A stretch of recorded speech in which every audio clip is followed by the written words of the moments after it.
Hello PGT aspirants, welcome to Sociology Gurukul.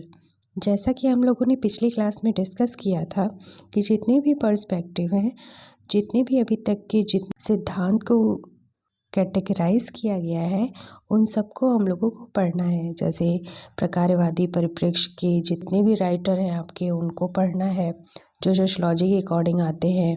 इसके अलावा मार्क्सवादी परिप्रेक्ष्य के, विनिमयवादी परिप्रेक्ष्य के, प्रतीकात्मक अंतःक्रियावादी परिप्रेक्ष्य के जितने भी पर्सपेक्टिव हैं, उन सारे राइटरों को हमको पढ़ना है। ये जो आपके सिलेबस का पार्ट है, ये लंबा ज़रूर है, पर सबसे अधिक क्वेश्चन यहीं से आते हैं, इसलिए हम लोगों को बहुत ही ध्यानपूर्वक इसको पढ़ना है।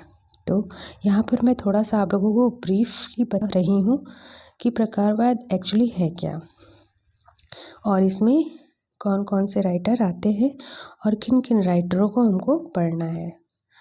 तो अगर बात करें प्रकारवाद की, तो प्रकारवाद है क्या, इसके बारे में पढ़ेंगे।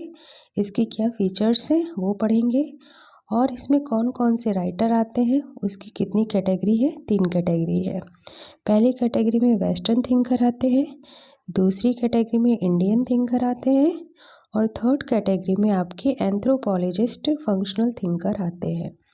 यानी ये सोशियोलॉजिस्ट तो नहीं है, लेकिन एंथ्रोपोलॉजी में भी इन्होंने जो काम किया है, तो हम लोग इनको सोशियोलॉजी में भी पढ़ते हैं, और पीजीटी में इनसे भी रिलेटेड क्वेश्चन पूछे जाते हैं।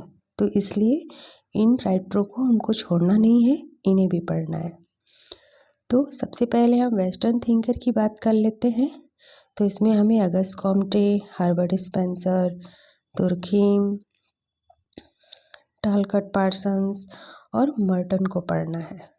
इनका आप लोग भी देख सकते हैं ताकि इनका क्रोनोलॉजी बन सके। अगस्त कॉम्टे 1798 में जन्म लिए थे, हर्बर्ट स्पेंसर 1820 के हैं, तुर्खीम 1858 के हैं, टालकट पार्सन्स 92 के हैं, मर्टन 1910 के हैं। वहीं इंडियन थिंकर की बात करें तो हम लोगों को सिर्फ 2 राइटरों को पढ़ना है, एम.एन. श्रीनिवास को और एस.सी. दुबे को। एम.एन. श्रीनिवास का जो डेट ऑफ बर्थ है 1916 है, और एस.सी. दुबे का 1922 है।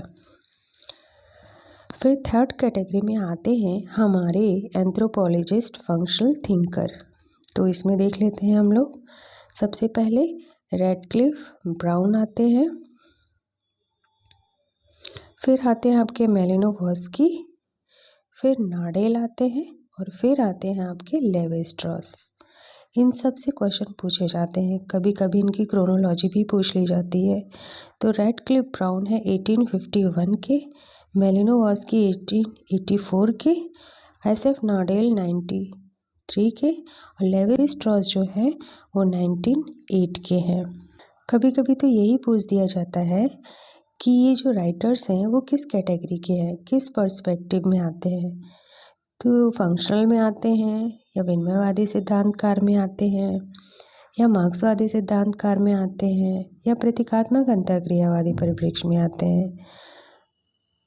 तो यहीं से हमारे कई आंसर जो है वो क्लियर हो जाते हैं। तो हम लोगों को एक एक करके सारे राइटर्स को पढ़ना है, इनकी थ्योरी को पढ़ना है, और इससे रिलेटेड जो भी अभी तक क्वेश्चन पूछे जा चुके हैं उन सबको पढ़ना है। यदि आप यूपी पीजीटी का प्रिपरेशन कर रहे हैं तो हमें ज्वाइन करें, चैनल को सब्सक्राइब करें। धन्यवाद।